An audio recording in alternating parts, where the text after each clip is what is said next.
Good evening, everyone, and welcome to the Planning Board meeting of February 11th, 2025.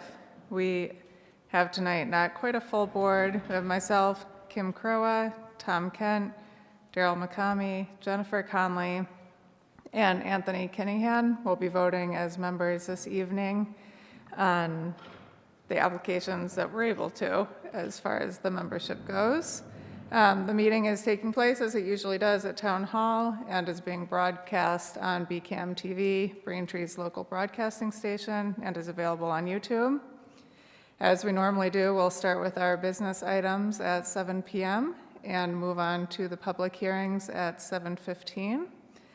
I'll start with the first item on our business list, which is the department staffing update. I'll turn this over first to Assistant Director Murphy. I'd like to start off with that item. Certainly, Madam Chair. Thank you. Yes, our former director, Melissa Santucci, is no longer with the town of Braintree. There is a memo from the mayor's office that was included in your packets tonight that details that matter. Any questions should certainly be brought to the administration should you have them. On a personal note, I would love to thank Melissa for her work here. I've worked with her for the past 8 years. I wouldn't be here without her, honestly. So thank you to her. And I'm sure there's other members of the board who might have something to say. Thank you very much. And I also would like to recognize Director Santucci-Razzi's commitment and service to the town of Braintree over the past 20 years. She has been the director of the Planning and Community Development Department since 2021. And as Mr. Murphy mentioned, she has been a member of Braintree's planning department for approximately 20 years. She steered the planning board through many difficult decisions and always took a detailed approach to making sure everybody understood what was in front of us and trying best to understand the impacts on Braintree and the residents. So along with Assistant Director Murphy, I do want to publicly thank Ms. Santucci-Razzi for her time and her efforts in Braintree. Wish her the very best on her future endeavors. As mentioned, there is an advertisement open for the planning director position. And in the meantime, I definitely want to thank Assistant Director Connor Murphy, also known as Interim Director Connor Murphy, for his hard work during this transitional period, taking on what he has been doing for the past many years, and then also filling in the gaps that we have. If there's any other board members with comments or questions, feel free to raise them now. May I? Yes.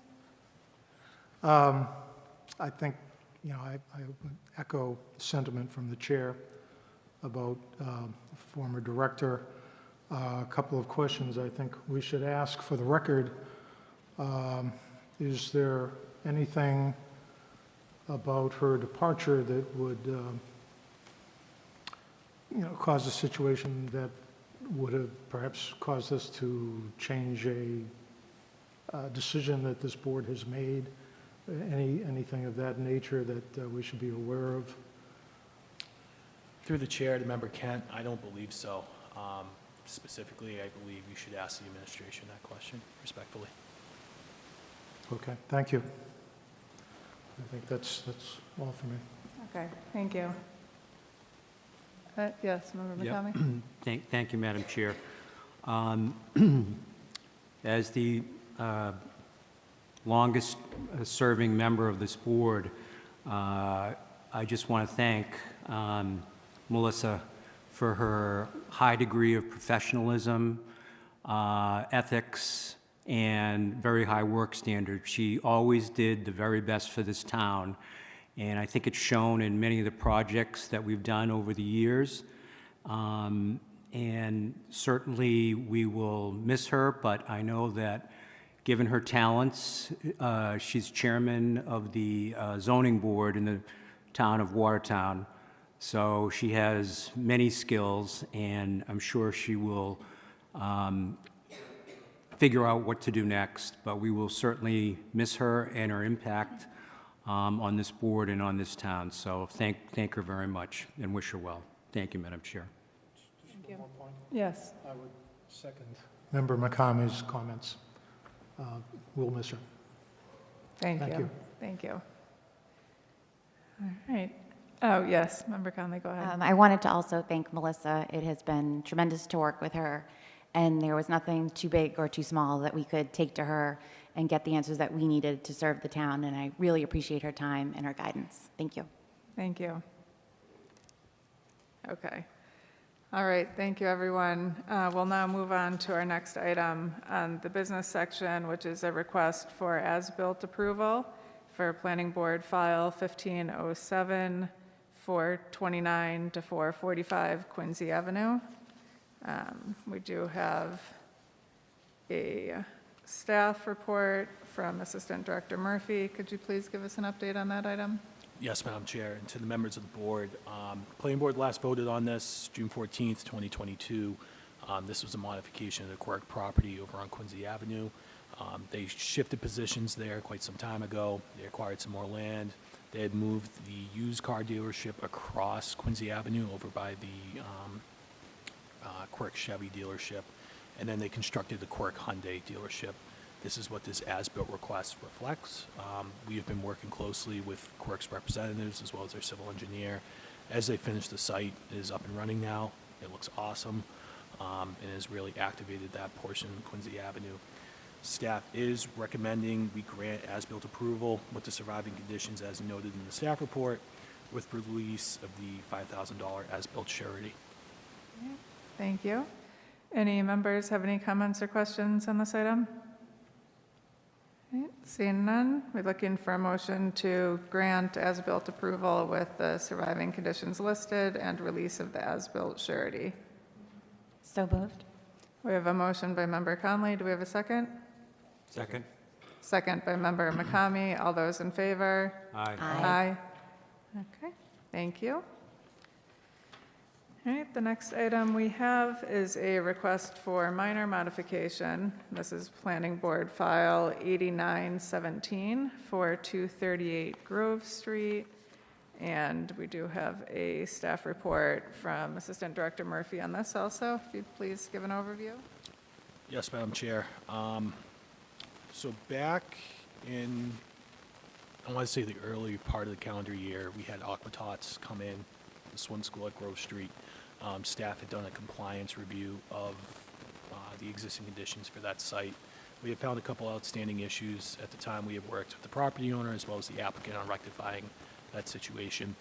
Aquatots was granted conditional approval, granted that the property owner would come back to the planning board and present modifications for their dumpsters and closures, as well as an updated landscaping plan.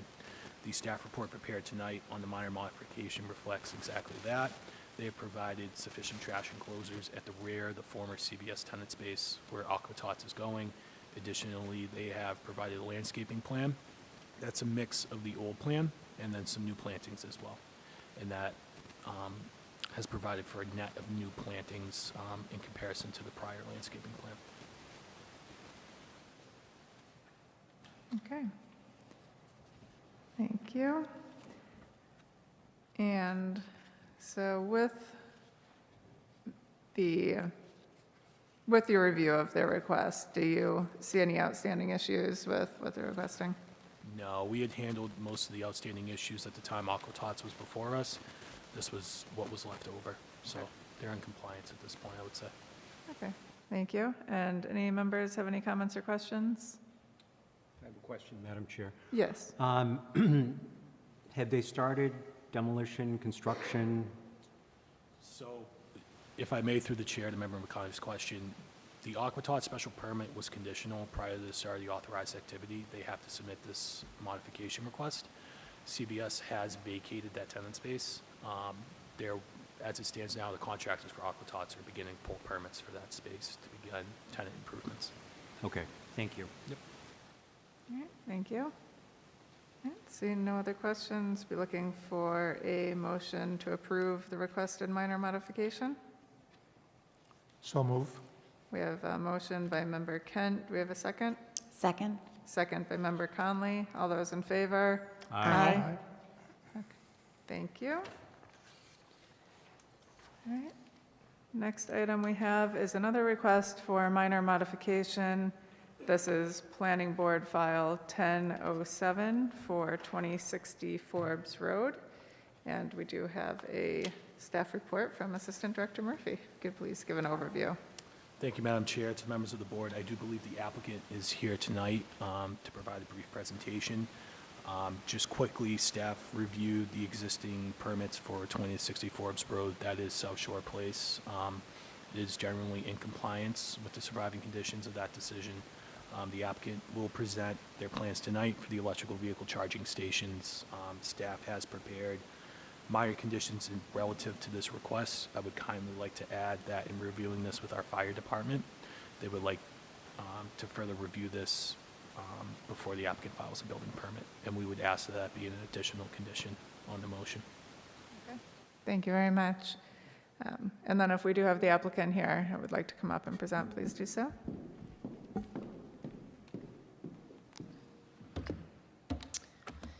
Hello, my name is Stephanie Mulhern. I'm a professional engineer. I work for Colliers Engineering and Design. I'm here to represent the applicant Forbes Road EV Charging LLC.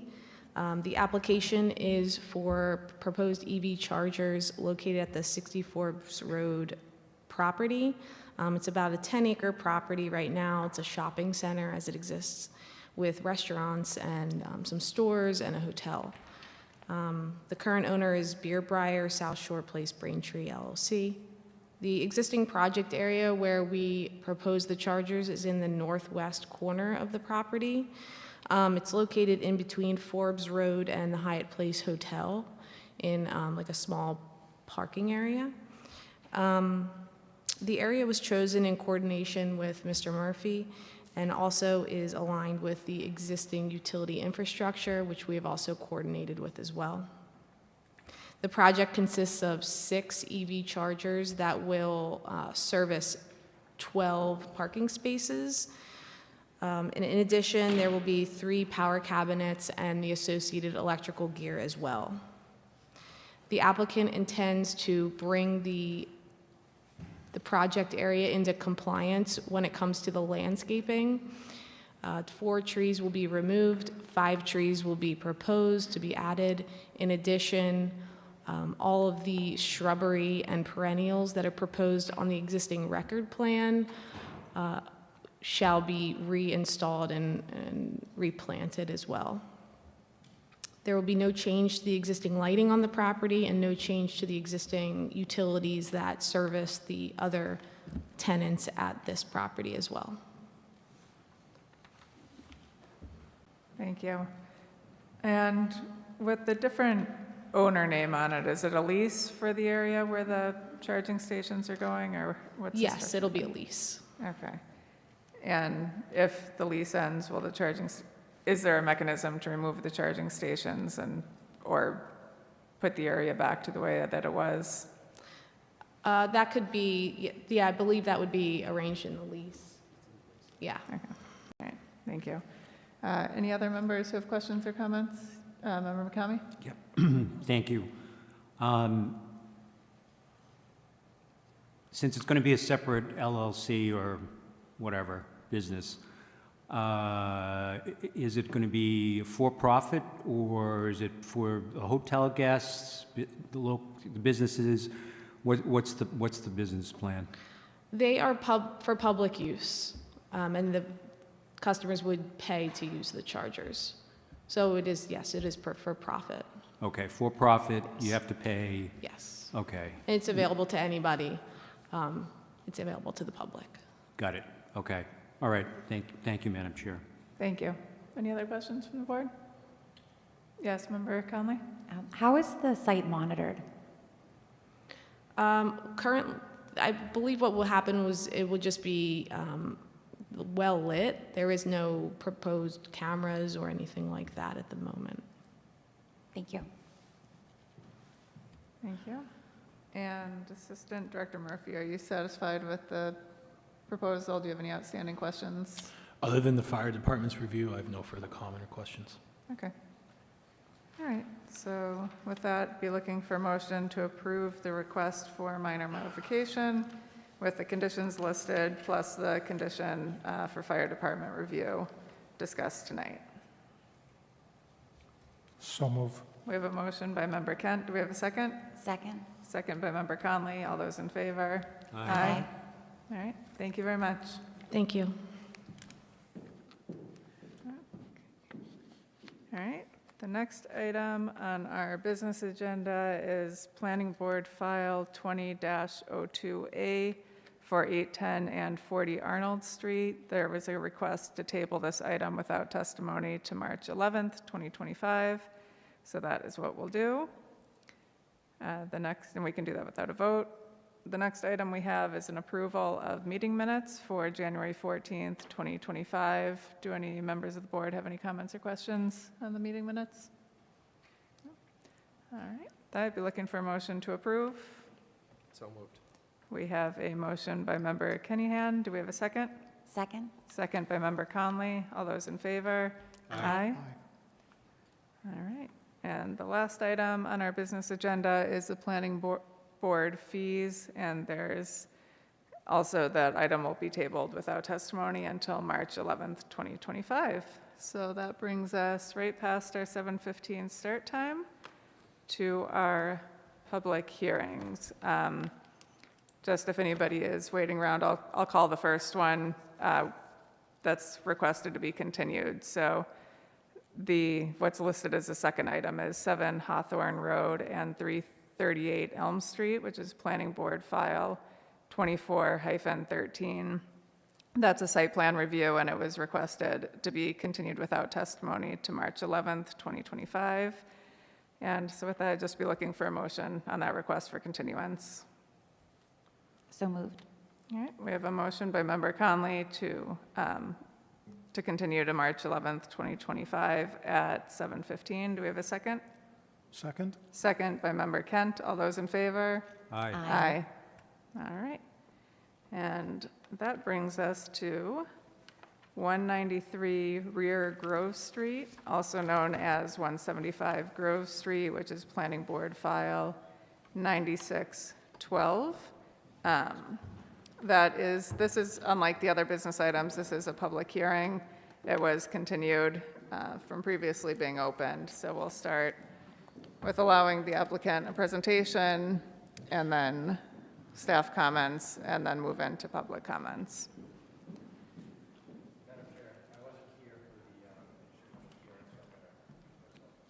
Yes, thank you. I meant to say that earlier, so thank you. All right, have a good night.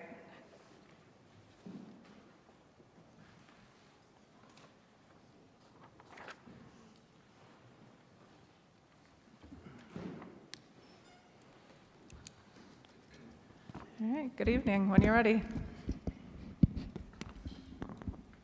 Good evening, Chair Crowhart and members of the Planning Board. Chair, can you move the microphone Sure. closer? It's- Good evening. Just for the record, Frank Marinelli, pleased to appear this evening on behalf of Alliance Healthcare and their proposal for a 25-space parking area, predominantly for caregivers and staff, which is within the bounds of their property and conforms to all zoning setbacks. Just want to hand out first a brief summary of Alliance as a community company.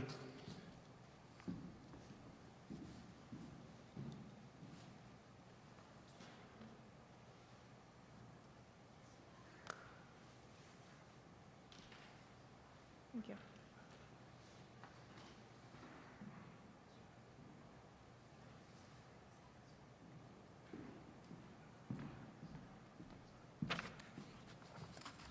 With me from Alliance is the COO of Alliance, Tom LaValle, who is here.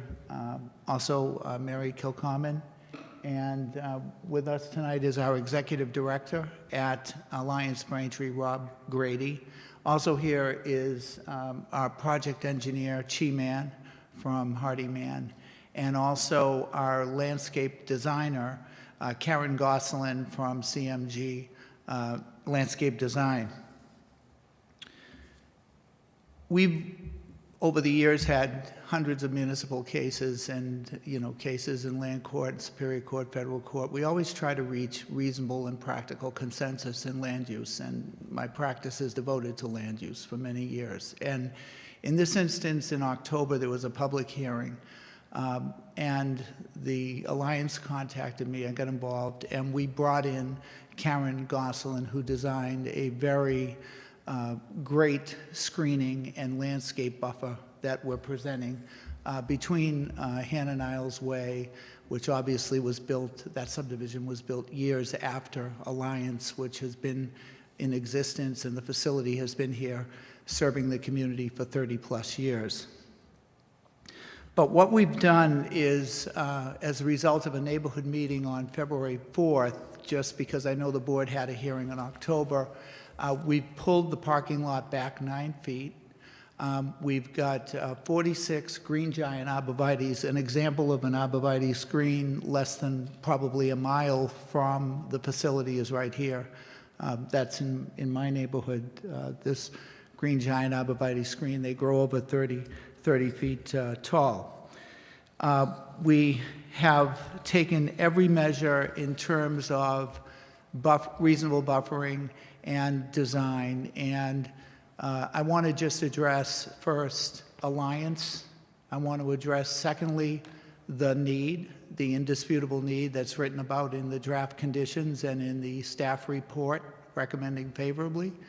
And thirdly, I want to address, and Karen is here for any questions, the screening, the visual and audio mitigation that we've designed here.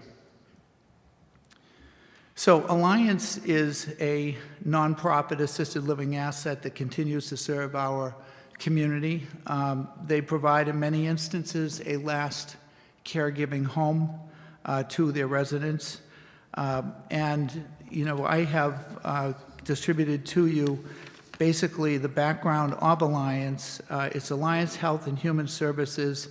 It's a nonprofit which was established in January of 1999.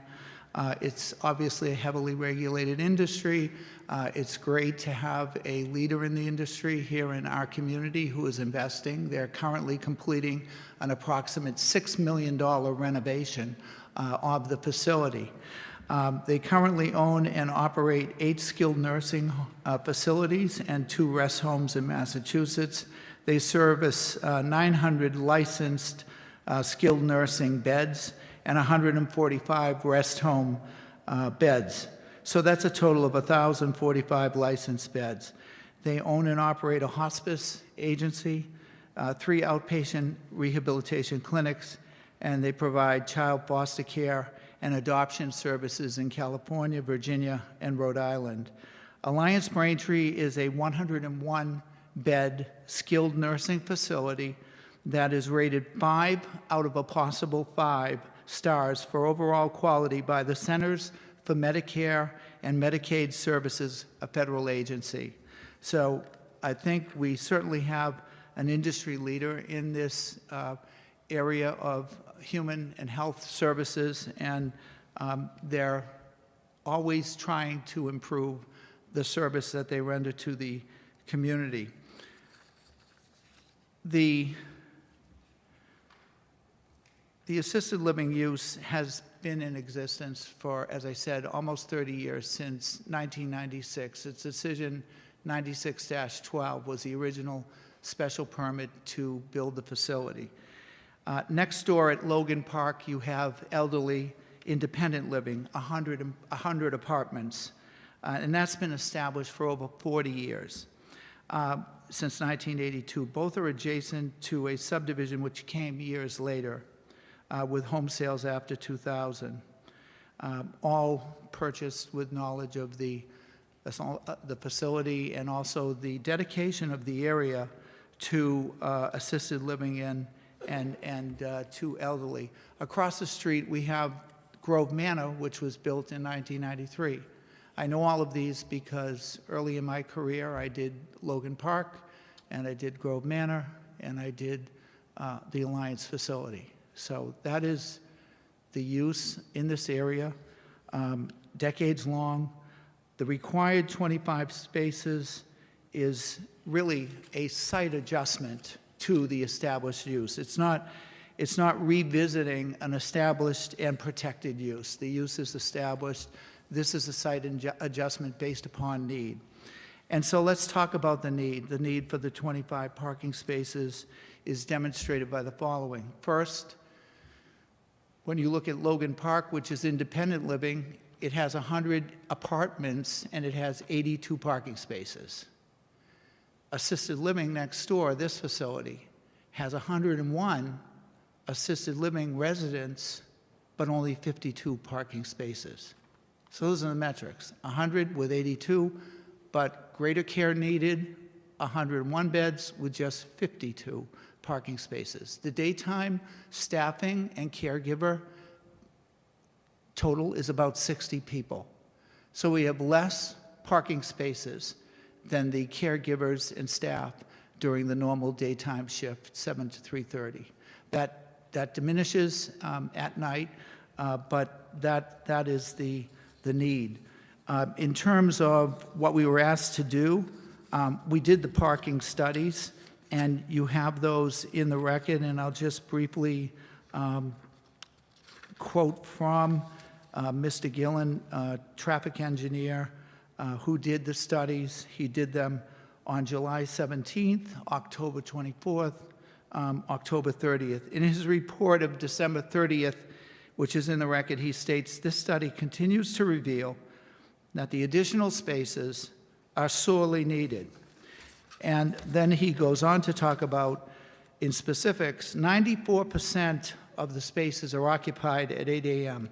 and remain at capacity throughout the day, reaching a maximum peak of 133% at noon. So that's a deficit, signifying that there were many motorists parked illegally on the grass contiguous to the road, which the Braintree Fire Department has expressed concerns about. He counted 72 vehicles with a 52-space supply, suggests there's a 20-space parking deficiency. However, as noted earlier, the administration intentionally left many beds vacant to get through the construction period.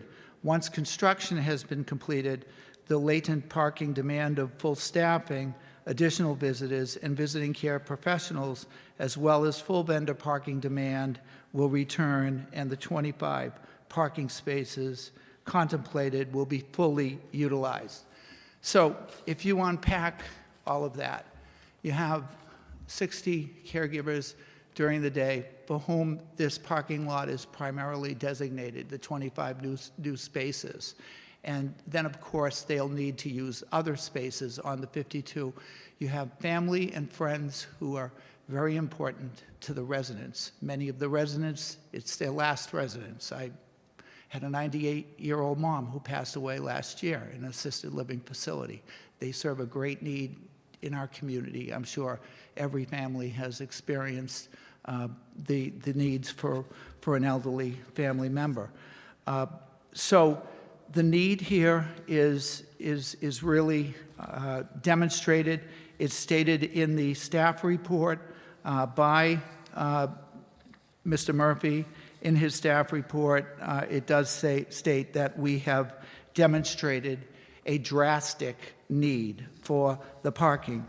And I will pass these around, but these are just photos that I took at 3:30 to 4 o'clock today, and show that there is parking even during that time period outside of the lined 52 parking spaces. I want to just refer to the letter of the Director of Medical Services for Alliance, Dr. Pierre. Dr. Pierre submitted a letter that I presented for the record, but just in part, she states, quote, "The residents of Alliance Braintree Health are among the most vulnerable members of our community. Many have limited mobility, cognitive impairments, complex medical conditions that require frequent attention from healthcare providers and support from family members. From a medical perspective, the time I and other healthcare providers spend searching for parking directly interferes with our ability to deliver timely and effective care. Every moment spent navigating parking challenge is a moment taken away from patient care. Additionally, family visits are crucial to the well-being of our residents, studies have consistently shown that social interaction improves mental health, reduces feelings of isolation, and enhances overall quality of life. The residents of Alliance Braintree Health are not just patients, they're our parents, grandparents, loved ones, and one day they could be us. They deserve to live in an environment where they feel cared for, respected, and supported, not one where they are further isolated due to logistical challenges.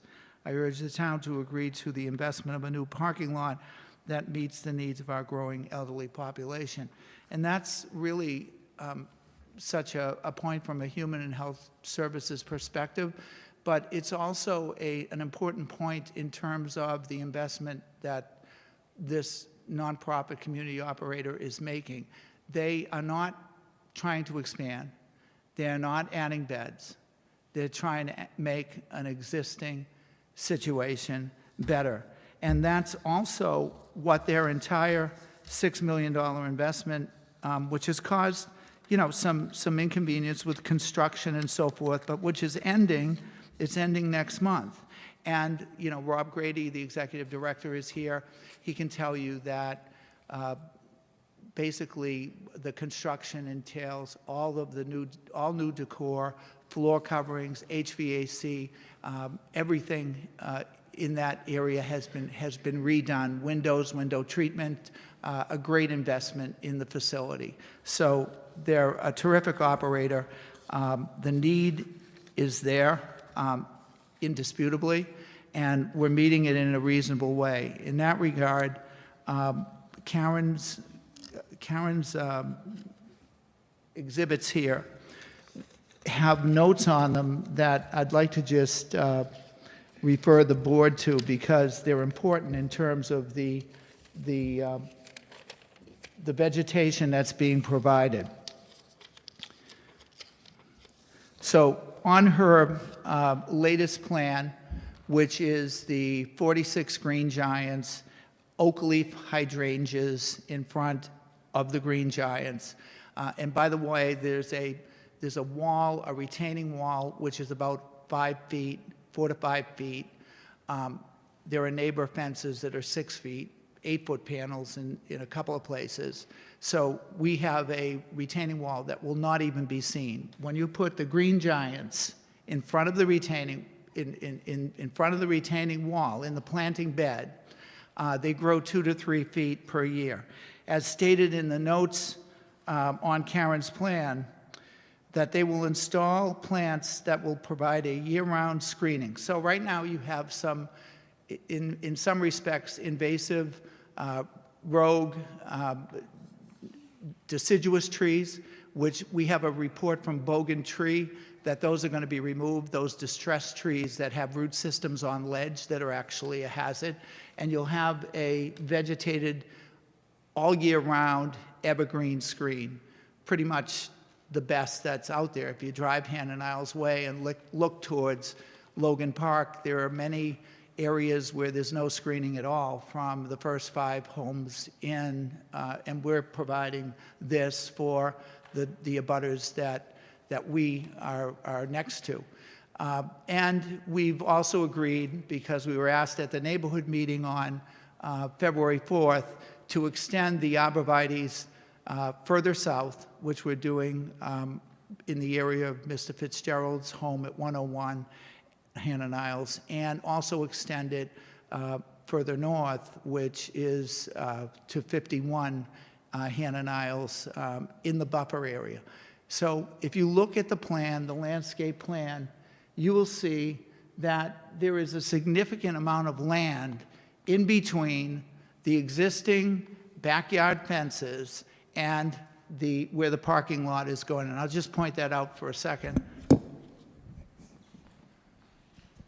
So this is the area where you have existing fences in the area of 51, 61, and 71 Hannah Niles Way.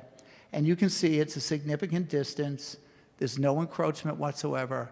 We're in compliance and in conformance with all setbacks, in many instances, much, much more than the required setback. And here is the screening with the arborvitae screening that grows to over 30 feet, as you can see in this exhibit, and that will be right there in front of the parking lot. The parking lot, excuse me, the parking lot is here. It's 25 spaces. In order to access the parking lot, we had to remove 5 spaces here, 5 existing spaces. So essentially, when you put in 25 and you take away the 5, you get a net increase of 20 parking spaces. We were also asked by the staff to add 3 parking spaces on the bend that comes into the facility, which you can't see here, but it's out over there. So we're adding those 3 spaces as well. But when we finish, you know, this parking lot is the retaining wall at 4 to 5 feet, the green giants at 30 feet. They grow 2 to 3 feet a year. They're planted at 6 to 8 feet on center, according to Karen's landscape screening plan. And then on top of the retaining wall, there will be an 8-foot stockade type fence, just solid fence on top of the wall. So that's a total of about 13 feet. There's 2 light poles in here, which are LED shielded, house side shields. There's all that specification on the market. So at total, that's 5 plus 8, about 13 at maximum. These grow again to 30 feet. So this is a very diligent and robust plan, sensitive to a subdivision developed significantly later than the assisted living use for this area. I think that Alliance has done a tremendous job. Some of the owners on Hannah Isles are not first-time owners. They're second or more owners. So they certainly knew, and we've tried to work in good faith, and we did work in good faith throughout every meeting. I've been involved since late last year. They had the October hearing before the board. I was engaged after that. We got Karen involved. We've done everything in a diligent and ambitious manner in terms of providing the robust screening. We were asked on February 4th, could you move it 9 feet further west? And we did. But really, the parking lot, from the nose of the parking lot to the face of any of these houses, is close to 100 feet and even more. So, you know, there's a significant distance. There's a significant vegetative buffer that already exists. We're keeping a lot of these trees. We comply with the tree protection plan. The tree protection ordinance requires us to replace trees that are removed. As Mr. Murphy will tell you in his staff report, we're planting 44 trees, and that is more than anything that is removed, either because they are a hazard with root systems on ledge or necessary to remove for the parking lot. So that's the plan. That's the sensitivity that we've shown and the flexibility that we've shown. We did make clear, and I know Mr. Fitzgerald at 101 Hannah Niles is an engineer, and he has spoken with the project engineer, Chi Man, and they understand that in moving it 9 feet more westerly, providing an even more generous buffer, that there will be some hammering of rock. We had tried to avoid the outcropping of rock that would not have been removed if we had left the parking lot where it was originally proposed, which was also very reasonable. But since we've been asked to do that and we've complied, the neighborhood is aware. We presented that on February 4th, that request would require some rock removal, which is in this area as you push west. So we're happy to answer any questions that the board or the public may have. Thank you. Thank you, Attorney Marinelli. All right, so I know we got a lot of information recently, and I appreciate the community meeting that was held most recently. So I know we did get an updated staff report based on some of the new materials that came in, and I think actually some of these plans, the landscaping plans and such, are dated after the staff report.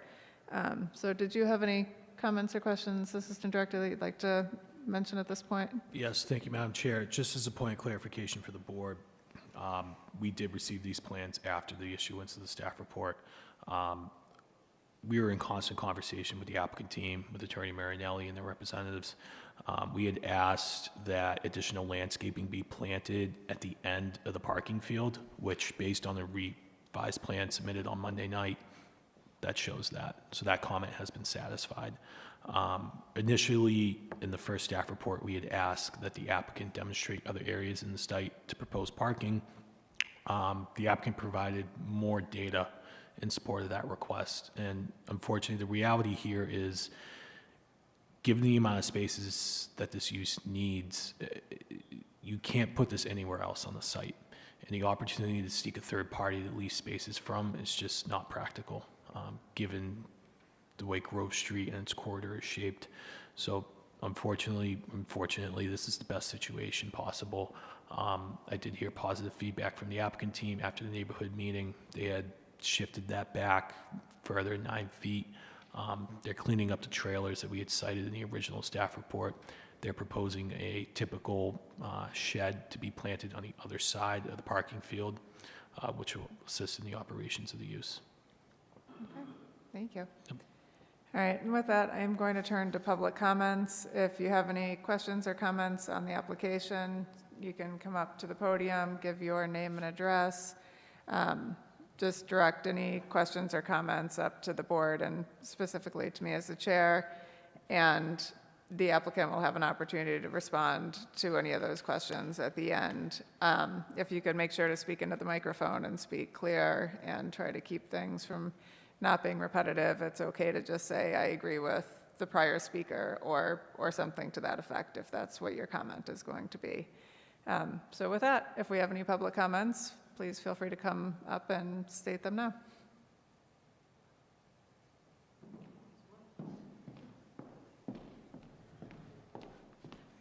Good evening. My name is Sandy Zervos. My father has been a resident at Alliance for the past 10 months, and I have been living this parking situation. Little did I know when we entered the facility that that is how I would initially meet Rob. I thought I would be concerned about 1,000 other things, and parking wasn't supposed to be on the list.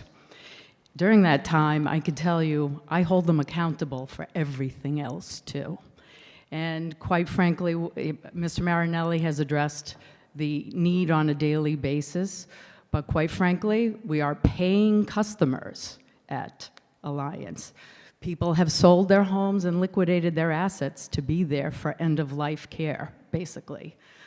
In that regard, we must now move forward. This has been dragging on for the 10 months that I've been affiliated with this project. I've attended the community meetings. I think there's been more than a reasonable addressing of community needs. I've never seen so much input from neighbors on a property they don't own. And I quite frankly, given what I see outside in the backyard, I think this will be a tremendous improvement for their sight lines too. And I think we can make it work. And I think everything has been done all along the way to make it reasonable for everyone here, including us, who are waiting and waiting and waiting. And there have been plenty of people who have been ticketed and towed. There are times when we have extensive professionals coming in during the course of the day, whether they're in specialty fields, they're hospice, the therapy dog. There are no volunteers that come during the day because they have no place to be. People have mentioned, you know, I can't come and have lunch with my parents because it's not realistic. That's sad in and of itself, that that's how we have to look at this situation. We pay for access, we pay for care, and first and foremost, Alliance is responsible for the residents. And they've done a good job with this team and Mr. Marinelli's photography there about. I think we're going to have a tremendous project when it's all said and done. Thank you.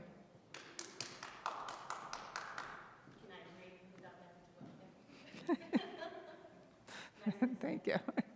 All right, are there any other public comments or questions?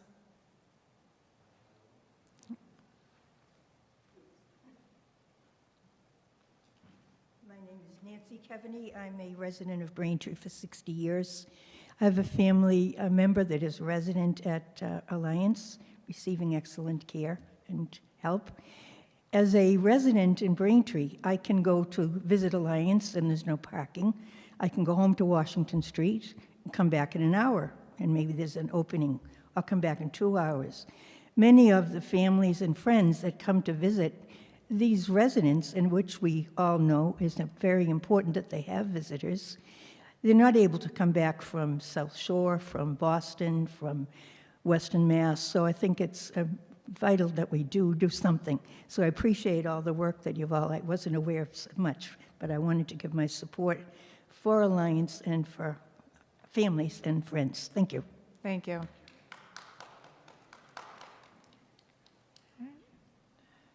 Any other public comments?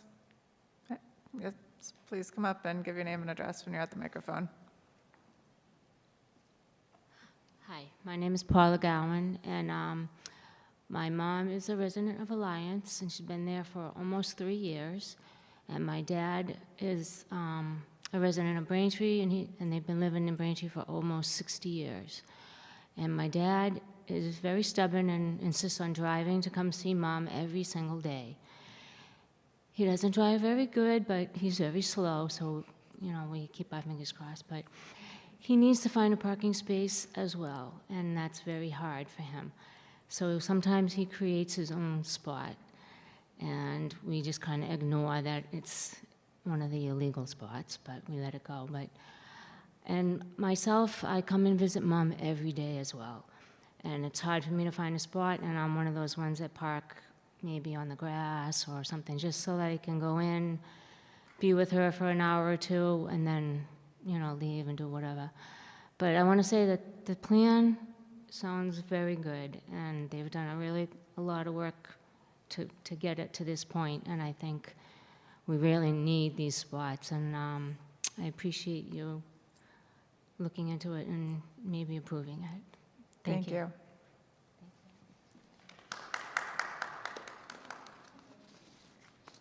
All right. Any other public comments? All right. With that, I will turn over to questions or comments from the board. Member McCamey? Thank you, Madam Chair.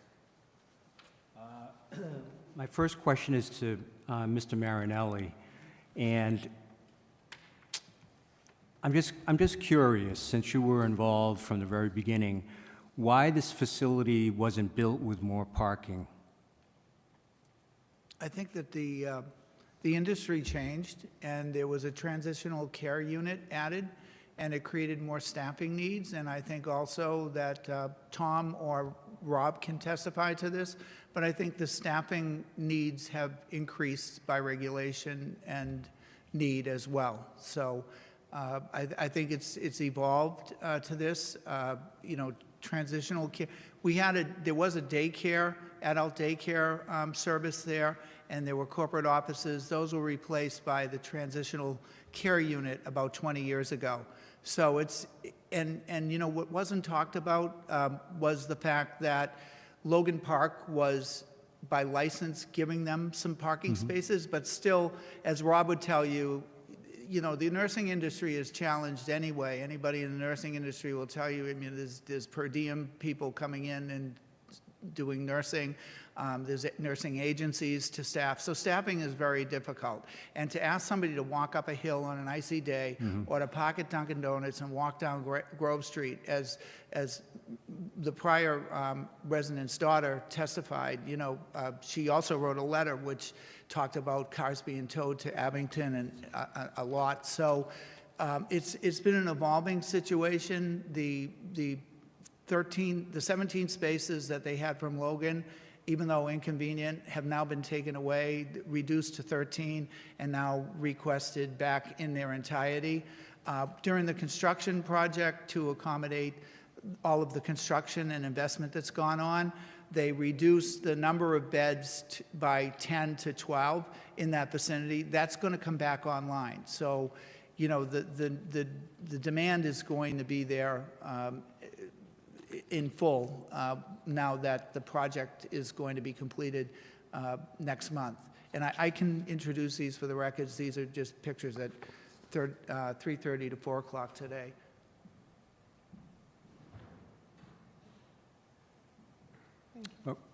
Okay, thank you. I mean, obviously, there's nothing we can do about it now, but I think the lesson is projects that we see today, you know, let's make sure that we have enough of everything, so. Right, and I think yeah. there's probably a more complicated explanation from Tom and Rob concerning the industry and the evolution of these transitional care units that came along and created more staffing, more beds, and need. And, you know, there's going to be more of that, right, in our society. It's a need. I think they're meeting it in a great way and being sensitive to the neighborhood, making a big investment here, even with the parking lot.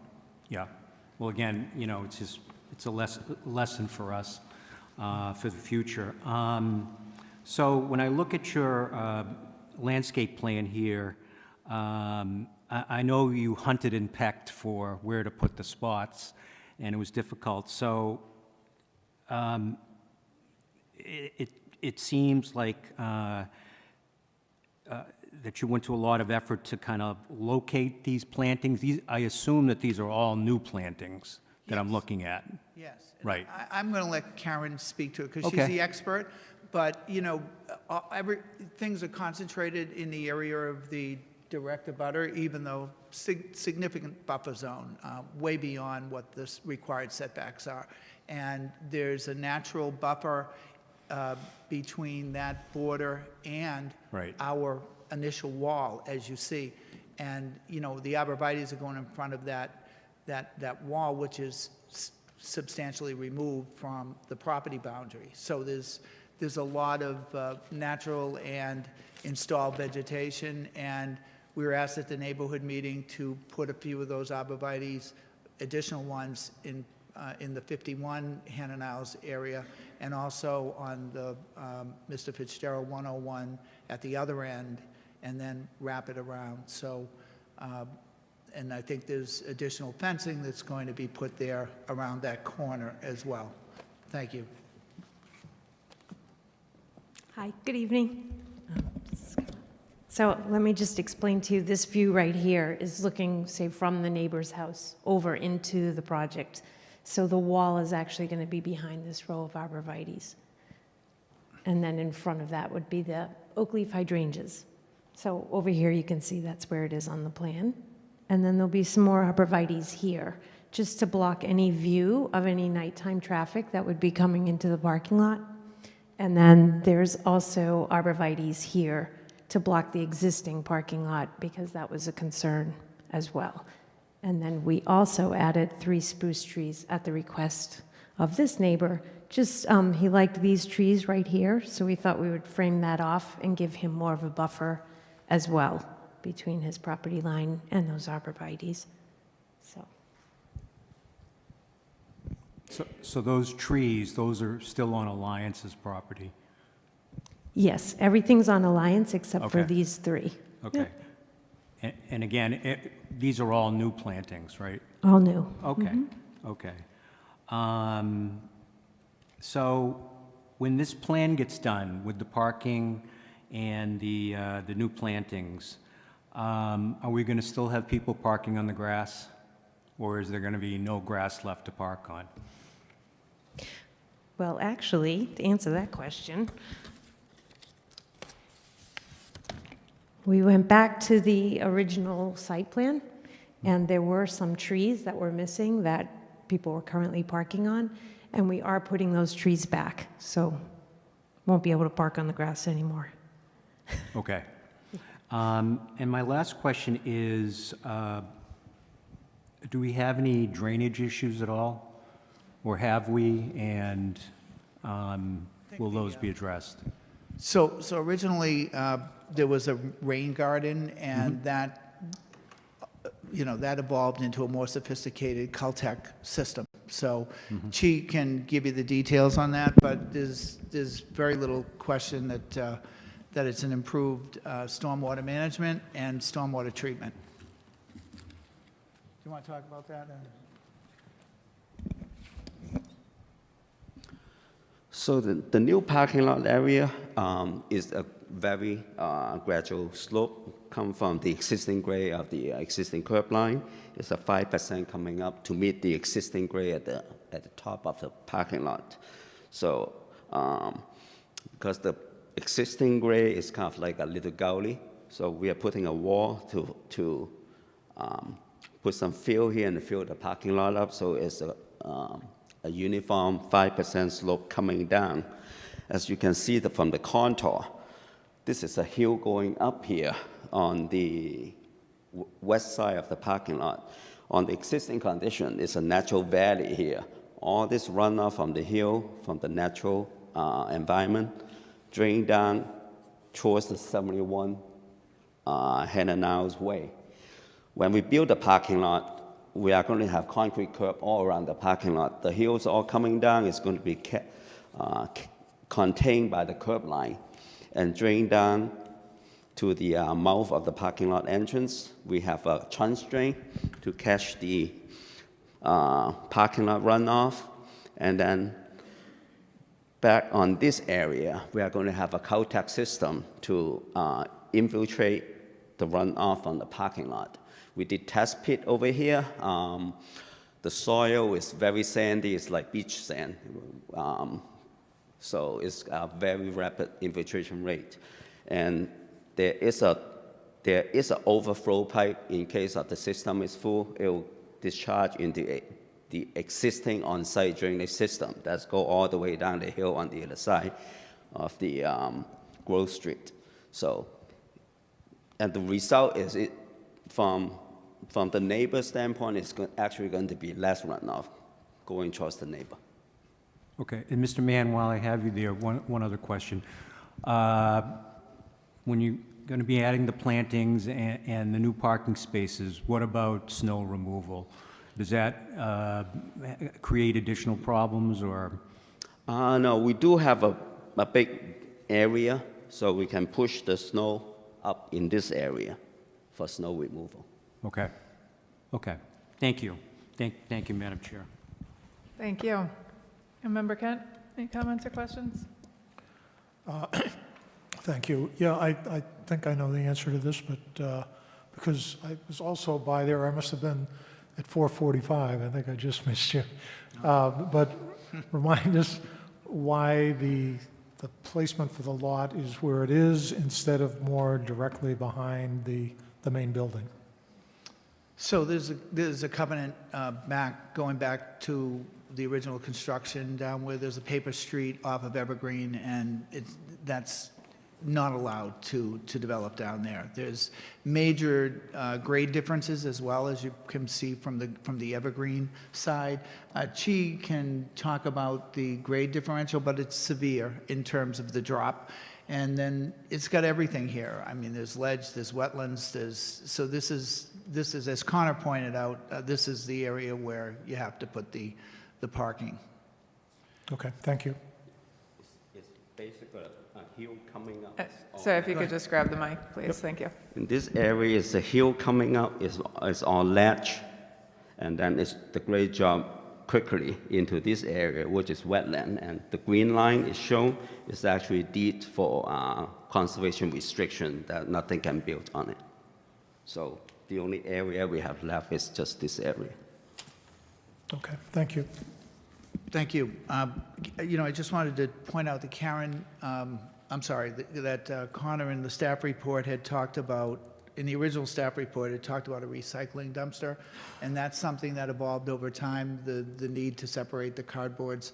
So we're adding that, we're adding a concrete pad for that, correcting that. That was one of the comments in the original staff report to correct.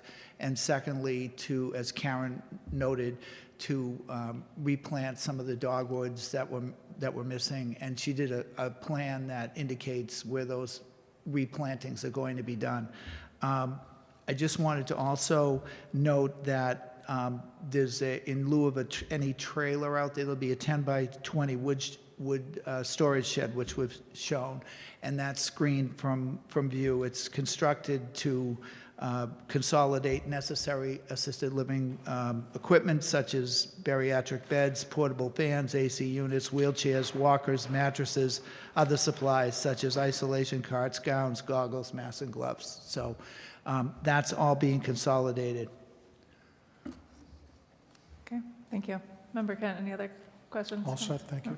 All right, Member Conley? I had a question related to pest control, and if there was a pest control plan for this project? Monthly visits. I'm sorry. We have a contract with a pest control company, Brahmin, and they come in monthly. And would you extend the pest control plan to like this construction area during construction? Certainly. Okay. And then I'll keep you up here because I have more for you. Do you have a parking plan during construction to avoid overflow onto the streets when there may be, additional construction vehicles and such on site, so that the visitors can still get to see their family members? I have no solution for that. Okay. It's been a difficult situation. They can speak to it. I'm out there trying to get people parked in the least troublesome spots, so there's access around the buildings for fire engines. We get many 911 calls a week. So yeah, my maintenance team's out there, just access around the buildings, the primary one. There are spaces that are closer to the building that shouldn't be parked, used for parking, but it's been a struggle. Yeah. And then my last question was more generally what the construction timeline would be once you begin this project. That, I'm not so sure. I think Tom maybe speak to that. Our contractor, Majestic Construction, has a sub that's hoping approval, permitting goes quickly. And yeah, I don't think it's Tom LaValle. I'm the Chief Operating Officer for Alliance. I don't think it's going to take a long time to get this thing done. They haven't given me an estimate. I just got a revised bid based on moving it 9 feet. It's a approximate $700,000 parking lot. We're motivated for them to get going on it and get it done as quickly as possible. But I don't have a firm time frame for that. Thank you. You're welcome. All set. If I may add to that, this is a field site, basically. Initially, we have a little bit of rock hammering, probably just a few days. But this is a field site, and the wall we chosen is the modular block wall. They will go up really fast. They deliver on site. They are precast. They just keep stacking up, and we bring in the crushed stone fill, and basically it's going to go up really fast. And once they grade it, they can pave it. Thank you. And just to sort of reiterate some of the concerns with the need and the parking, I mean, it sounds like this new parking lot is definitely needed, but also won't solve the problem. If you're adding 20 and then losing 13 in the lease, that's not a significant gain. And so I'm not sure that it's an appropriate condition for an existing use, but I think the more that you obviously have committed families who have their family members there, the more that you can creatively think of how to address some of those issues, whether it's employee arrangements with the T or commuter rails or whatever it might be, some sort of valet service for busy times. I think that that's still going to be popping up because it sounds like, although needed, it's not going to solve the issue. And I do just want to reiterate again, I do appreciate the community input. It's sort of an awkward place at a planning board meeting to have a back and forth with the neighbors. And so I do appreciate that that's taken place. And it looks like you've put a lot of effort and time and investment, upcoming investment, into satisfying the concerns that the neighbors had. The one thing I would note on the draft conditions is just there's a $2,000 as-built, and I think there is some historic distrust with the neighbors, and so I would be more comfortable if that was increased. I think that that would be appropriate considering the amount of landscaping that's going in besides the parking lot, and so I wanted to see what the applicant team thought of that. I mean, I think I would be more comfortable with the $10,000 as-built surety, but. Can we do 5? I would be more comfortable with 5 than 2 for sure. Yeah, I think that's fair. Right, and that's just one other thing I noticed when I was going through everything. The draft conditions were drafted before the new plan, so they'll just need to be updated with the revision dates through February 10th if everything gets moved forward tonight.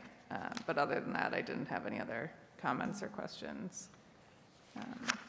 Assistant Director Murphy, do you have anything to add after tonight? No? I do not know. All right. I think with that, I'd be looking for a motion to add the correspondence list into the record, which goes through yesterday, I believe February 10th. So move. A motion by Member Kent. Do we have a second? Second.